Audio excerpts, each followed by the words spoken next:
근데 굳이 이런 스마트폰을 왜 사지? 라고 생각할 수도 있어요. 만약 그런 생각이 들었던 분들이라면 이거 사시면 안 됩니다. 100% 후회하실 거예요. 이건 살 사람이 따로 정해져 있는 제품이에요. 안녕하십니까, 리모신입니다. 오늘 제가 리뷰할 거 뭐냐? 바로 클래식하고 레트로한 감성의 극치를 달리는 아이폰 SE 3세대입니다.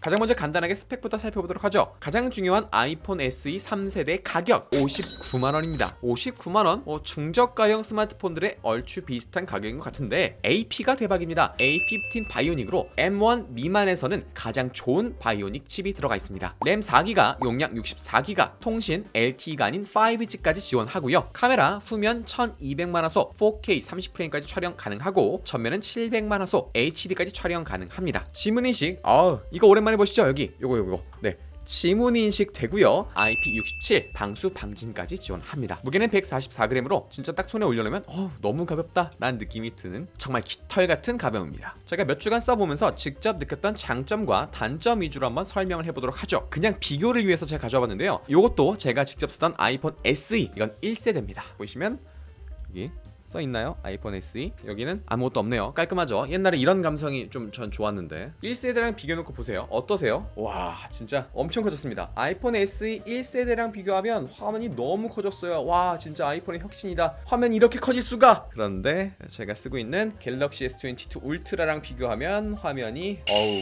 많이 작네요. 자, 가장 먼저 장점부터 빠르게 말씀드리도록 하죠. 제가 꼽은 첫 번째 장점입니다. 바로 디자인이에요. 색상은 미드나이트, 화이트, 레드 총 3가지가 있는데요. 전 블랙을 했습니다. 근데 이 블랙이 찐 검정이란 느낌이라기보다는 이거 화면에서 느껴질지 모르겠는데 약간 푸른 빛이 도는 군청색 느낌입니다. 군청색이 뭔지 모르겠으면 한번 검색해보세요. 군청색. 여러분이 딱 보고 있는 그 색깔이 이 아이폰의 색깔이라고 보시면 될 것 같습니다. 화면은 4.7인치인데요. 디스플레이가 진짜 좀 작긴 작더라고요. 아이폰 13 미니가 5.4인치거든요. 제가 20 미니를 썼었는데 그때도 참 화면이 작아서 오타가 좀 많이 장렬했었습니다. 근데 얘는 5인치도 아닌 4.7인치.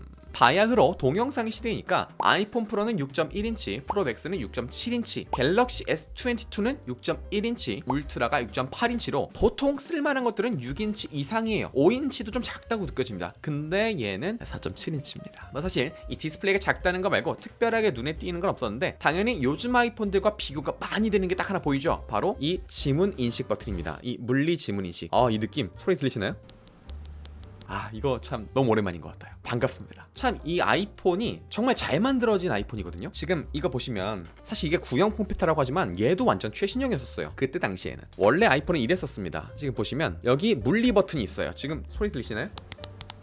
이런 식으로 버튼이 따로 파여져 있어가지고 얘가 좀 고장이 많이 났었습니다. 예전부터 아이폰 쓰시던 분들은 아실 텐데 여기 이 사이로 꾹꾹 누를 때마다 먼지가 조금씩 미세하게 들어가서 결국 나중에 버튼이 인식이 안 되고 떨어뜨리거나 할 때 가장 먼저 망가지는 게 얘였어요. 그래서 이게 막 톡톡톡톡 쳐서 먼지 빼주는 스킬 같은 게 있었을 정도로 좋긴 하지만 조금 아쉬웠던 부분인데 얘가 이렇게 가면서 얘는 지금 보시면 얘 같은 경우 이 버튼이 실제로 따로 버튼이 짜여져 있는 게 아니라 스크린 부분을 살짝 파둬서 이 누를 때 실제 물리적으로 누르는 게 아니라 진동으로, 햅틱 진동으로 내가 누른 것처럼 느낌만 주는 형태입니다. 굉장히 아이디어를 잘 썼죠. 그러니까 실제 물리적으로 얘가 딱 파여 있고 따로 짜여진 게 아니다 보니까 그 사이로 먼지 들어갈 이유도 없고 인식률도 좋고 그리고 햅틱 진동으로 물리 버튼을 누를 때랑 동일한 느낌을 사용자에게 주니까 사용자 입장에서는 또 눌렀다는 느낌을 확실히 받을 수 있고요. 진짜 디자인도 잘 해놓고 물리적인 망가짐까지 막은 참 대단한 그때 그 시절의 하이테크 감성인 것 같아요. 이번 제품의 너무나 큰 장점 두 번째 바로 성능입니다. A15 바이오닉 칩이 들어가 있습니다. 제가 벤치를 한번 돌려봤거든요. 싱글 코어가 1729, 멀티 코어가 4732. 진짜 미쳤다. 물론 이게 단순 수치상의 비교이긴 하지만 아이폰 13 프로가 싱글 코어 1676, 멀티가 4597. 얘가 더 좋네. 사실 거의 똑같다고 보시면 됩니다. 근데 얘는 50만원대 제품이고요. 아이폰 13 프로는 150만원대잖아요. 가격이 2배 이상 거의 3배까지 차이 나는데 성능이 똑같다? 이건 엄청난 거죠. 2022년 4월 현재 아이폰의 가장 최신 플래그십 스마트폰과 동일한 성능을 3분의 1 가격으로 낸다는 것 자체가 사실 말이 안 되는 거긴 해요. 삼성만 봐도 플래그십과 보급형 스마트폰은 끝나누기가 엄청나잖아요. 얘네는 등급을 안 나눠놨어요. 성능에서는 누구나 쾌적하게 똑같은 동일한 성능을 누릴 수 있다라고 하는 겁니다. 진짜 이젠 거의 공식이 된 스마트폰 능력 테스트의 척도, 원신도 제가 해봤는데 렉 1도 없이 스무스하게 잘 진행되고요. 제가 요즘 스마트폰이나 태블릿 리뷰하려고 깔아놨다가 그냥 푹 빠져버린 배틀그라운드도 정말 잘 됩니다. 카메라 성능이야 크게 사실 언급하기가 조금 그런 게 아쉽습니다. 그냥 대놓고 아쉬워요. 보시면 아시겠지만 후면은 하나, 전면은 하나밖에 없으니까 말이죠. 사실 요즘 나온 스마트폰들은 후면 카메라만 해도 보통 2개가 기본이고요. 전면 카메라도 FHD 이상은 무조건 찍죠. 근데 얘 같은 경우에는 전면 카메라는 FHD도 아니고 HD까지밖에 못 찍고요. 후면 카메라도 광학 줌이 아닌, 그러니까 실제로 줌이 되는 게 아닌 디지털 줌, 그냥 사진을 찍어놓고 그걸 쭉 확대하는 그 정도의 줌 기능밖에 들어가 있지 않습니다. 솔직히 좀 아쉬워요. 하지만 다행인 건 후면 카메라로는 동영상 4K 30프레임까지 촬영 가능합니다. 그러니까 이 정도면은 사실 일상에서 취미 용도로 브이로그를 찍는 용도 충분히 쓸 수 있어요. 전면으로 찍는 동영상 화질이 HD밖에 안 돼서 아쉽다? 그럼 이렇게 찍으면 되죠. 후면으로 찍으면 되지. 이렇게 얼마나 멋있어. 아이유도 맨날 이렇게 후면 카메라로만 이렇게 셀카 찍는다고 하더라고요. 여러분도 연습해가지고 후면 카메라로 셀카 찍는 연습 하시면 됩니다. 동영상 크리에이터라면, 동영상 촬영이 취미이신 분들이라면 솔직히 좀 아쉬울 수 있지만 사실 중요한 문서 촬영 용도, 업무할 때 문서 같은 거 많이 찍으시죠? 그런 용도, 그리고 인스타용 셀카 용도로는 사실 1도 아쉬움이 느껴지지 않을 정도로 괜찮습니다. 예전에 그런 말 있었잖아요. 사진은 역시 아이폰이야. 그런 이야기를 듣던 시대의 그 카메라거든요. 아주 감성 카메라 폰으로는 솔직히 괜찮은 것 같습니다. 자, 세 번째 가장 큰 장점일 것 같습니다. 하이테크 레트로의 정점. 59만 원이면 사실 화면도 더 크고 카메라가 잔뜩 달린 보급형 삼성 스마트폰이나 샤오미 같은, 제가 최근에 소개했던 샤오미 홍미노트 프로 같은 제품도 구매할 수 있습니다. 근데 굳이 이런 스마트폰을 왜 사지? 라고 생각할 수도 있어요. 만약 그런 생각이 들었던 분들이라면 이거 사시면 안 됩니다. 100% 후회하실 거예요. 이건 구형 제품의 감성, 그러니까 레트로 감성을 좋아하시는 분들이 사시면 됩니다. 완전 취향 저격 제품이에요. 여러분 아실지 모르겠어요. LG의 원래 이름 럭키 금성입니다. LG가 금성이던 시절, 아마 그때 구매한 세탁기가 30년이 지난 지금까지도 고장이 안 나서 잘 썼다, 뭐 이런 기사 한 번쯤 보신 적 있으실 텐데요. 사실 뭐 그런 제품들, 세탁기나 뭐 선풍기 이런 것들은 가능할지 모르겠지만 요즘 스마트폰들은 그렇게 오래 쓰기는 쉽지 않습니다. 뭐 그냥 진짜 전화기로서 전화랑 문자만 하면 아직도 피처폰 쓸 수 있지만, 우리가 스마트폰으로 하는 것들이 뭐예요? 요즘 뭐 카메라도 찍고요, 인터넷 서핑도 하고요, 동영상도 보고요, 인터넷 뱅킹도 하고요, 정말 많은 일들을 처리하다 보니까 각각의 앱들이 요구하는 하드웨어적인 요구 사양이 점점 높아지고 있어요. 그러다 보니까 이런 구형 제품들은 사실 쓰기가 좀 쉽지 않습니다. 지금 당장 앱스토어에 가서 제가 자주 쓰는 제품 검색해봐도 이 기기는 지원하지 않습니다, 설치되지 않습니다, 이런 문구가 자주 뜨더라고요. 그리고 아이폰은 좀 괜찮지만 삼성 같은 경우엔 진짜 몇 년만 지나도 제조사에서 펌웨어 업데이트조차 잘 안 해줘요. 진짜 구형 스마트폰 쓰시는 분들은 굉장히 서럽습니다. 근데 얘는 어때요? 얘는 껍데기만 클래식입니다. 껍질만 럭키 금성, 안에 든 건 최신 기기랑 똑같습니다. 완벽히 맞는 비유는 아니지만 대치동에 가보면 음마 아파트 어때요? 겉에서 보면 와 진짜 왜 저런 데 살지? 완전 썩은 아파트 아니야? 라는 생각이 듭니다. 저런 데가 20억? 물론 전 들어가 본 적이 없지만 인터넷에 검색해보면 안은 완전 궁전이에요. 얘도 비슷하죠. 겉은 야 저런 거 왜 사? 디스플레이 4.1인치? 눈 아파. 근데 안에서 돌아가는 프로그램들은 정말 빠릿빠릿하게 잘 돌아가고 전혀 불편함이 없으니까 이런 레트로한 그때 그 시절 아이폰을 즐기고 싶은 분들에겐 최고의 스마트폰인 거죠. 자, 이제 장점 끝났습니다. 더 이상의 말할 장점은 없어요. 자, 단점 들어가 보도록 하겠습니다. 가장 크게 아쉬운 점, 방금 말했던 디스플레이입니다.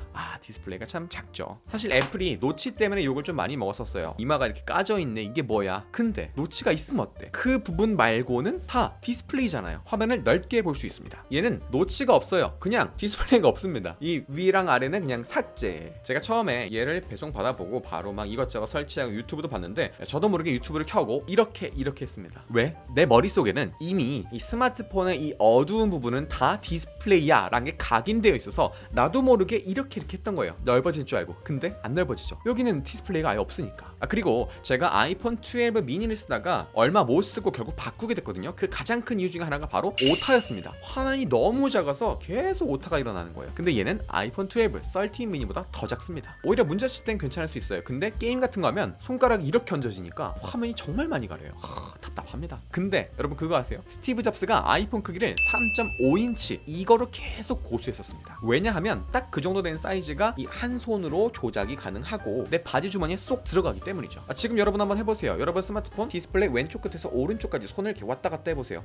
손 쥐나려고 할걸요? 힘듭니다. 그렇다고 지금 3.5인치를 쓰기엔 3.5인치는 너무 작죠. 4인치인 SE 1세대를 보세요. 얘도 작다고 느껴지고 얘도 작다고 느껴지는데 3.5인치는 너무 작죠. 물론 이건 스마트폰을 조작할 때 이야기이지 이렇게 가로 모드로 들고 손가락만 움직이면 되는 그냥 게임을 하거나 수동적으로 가만히 두고 동영상을 시청할 땐 전혀 의미가 없다 보니 요즘 스마트폰들은 대부분 5인치, 6인치대로 가는 것 같습니다. 좀 작긴 하죠. 그리고 두 번째 아이클라우드랑 아이튠즈. 사실 이건 SE의 문제가 아니라 아이폰의 가장 큰 단점인 것 같아요. 진짜 파일 전송하기가 너무 귀찮고 어렵습니다. 유튜브에 보면은 아이폰에 음악 넣는 방법, 파일 옮기는 방법이라는 동영상이 엄청 많을 정도예요. 안드로이드 쓰시는 분들은 그냥 스마트폰을 하나의 커다란 USB로 활용을 하거든요. 어디든지 연결해서 동영상, 음악, 사진, 집 파일, 압축 파일 다 옮길 수 있어요. 근데 아이폰은 아이튠즈를 깔아서 정말 불편하게 옮겨야 합니다. 그래서 소개해드릴 아주 간편한 제품이 있습니다. 바로 아이메이징. 윈도우, 맥북 할 것 없이 아이메이징 깔아주면요 진짜 간편하게 아이폰으로 오디오 파일 옮기고 다운받을 수도 있습니다. 요즘 스마트폰으로 유튜브 영상 편집 많이 하시는데 필요한 오디오 파일들, 음악 파일들 굳이 막 카카오톡 그리고 아이클라우드 막 에어드랍 막 이렇게 어렵게 하지 마시고 그냥 아이메이징 쓰시면 여러분 안드로이드 스마트폰 이용하시던 것처럼 그냥 드래그 앤 드랍으로 쉽게 옮길 수 있습니다. 사진 관리도 굉장히 간편한데요. 사실 그 아이폰과 데스크탑 연결하면요 사진을 하나하나 확인해봐야 눌러봐야 돼요. 폴더가 진짜 막 이상하게 있습니다. 난리도 아니에요. 그런데 아이메이징을 쓰면 진짜 간편하게 눈으로 보면서 확인할 수 있고요. 그 사진에 찍힌 자세한 그 디테일한 정보까지도 옆에 싹 나오기 때문에 정말 편합니다. 그리고 가장 중요한 거 바로 백업 솔루션을 지원한다는 건데요. 굳이 아이클라우드에 매번 정기적으로 내가 백업을 시키지 않아도 아이메이징을 노트북에만 깔아둔다면 와이파이 연결만으로도 아이폰의 중요한 자료들을 아이메이징으로 정기적으로 자동 백업할 수 있습니다. 정해진 시간마다 자동으로 알아서 백업이 되다 보니까 진짜 이것보다 편리하고 안전한 방법이 또 있을까라는 생각이 듭니다. 진짜 검색을 해보시면 아실 거예요. 제 말을 못 믿으시겠다면 유튜브에다가 아이메이징 한번 검색해보시고 다른 유튜버가 올려놓은 거 그리고 그 영상에 달린 댓글도 한번 보세요. 아이메이징의 만족도가 진짜 높습니다. 아이폰 관리 프로그램 중에 가장 탑이라고 볼 수 있어요. 아이폰 한 대만 이용 가능한 건 39,500원인데 제가 고정 댓글에 달아둔 댓글을 통해서 들어가시면 동영상을 올린 시점으로 딱 한 달 동안만 30% 할인된 가격으로 이용해보실 수 있습니다. 피자 한 판 가격에 정말 큰 편리함을 얻는 거니까 굳이 아이폰 SE 3세대 쓰지 않더라도 아이폰을 쓰고 계신 분들이라면 한번 써보면 정말 좋은 프로그램이에요. 자 그리고 다시 돌아와서 아이폰 SE의 가장 큰 단점 또 한 가지 바로 배터리 성능입니다. 배터리가 좀 작아도 너무 작아요. 지금 제 S22 울트라에 들어간 거에 반도 안 됩니다. 저는 이 배터리도 아쉽거든요. 얘는 참 하루 종일 전화 통화를 자주 하시는 분들이라면 그리고 게임을 하시는 분들이라면 얘는 쓰기 좀 어려울 수도 있어요. 보조 배터리가 필수입니다. 일반 사용 용도 진짜 문자, 카톡, 인터넷 서핑, 전화 정도는 괜찮은데 방금 말한 것처럼 게임을 한다, 그리고 카메라, 동영상 촬영한다 그럼 배터리가 쭉쭉쭉쭉 녹아내립니다. 이게 어떤 느낌이냐면 여름에 더운데 아이스크림을 들고 집까지 걸어가야 돼. 그냥 이렇게 손에 든 채로 계속 흘러내리겠죠? 그런 느낌입니다. 그나마 다행인 건 배터리 자체가 크지 않아서 보조 배터리는 한 5000mAh짜리 그거 조그만 거 하나 그냥 가방에 넣어놓고 배터리가 없네? 그럼 딱 그걸로 충전할 수 있으니까 그거 하나는 또 단점 중에서도 장점이라고 뽑을 수 있겠네요. 실제로 아이폰 SE 3세대 구매하신 분들의 리뷰를 봐보니까 가성비 제품을 원한다? 이런 분들이 샀던 게 아니라 나는 정말 이 레트로한 감성, 이 홈 버튼이 그리웠다. 근데 그렇다고 옛날 제품을 사긴 싫어. 요즘의 빠릿빠릿함을 원해 라고 하시던 분들이 대부분 사시고 만족하셨고요. 아이폰이 50만원대야? 한번 써봐야지 라고 했던 분들은 대부분 불만족하셨던 것 같아요. 그래서 레트로 감성을 원하시는 분들만 구매하시면 좋을 것 같습니다. 저는 그렇게 레트로한 건 원하지 않아서 이번 리뷰 끝나고 당근으로 가야 될 것 같습니다. 그럼 오늘 리뷰는 여기까지 하겠습니다. 안녕!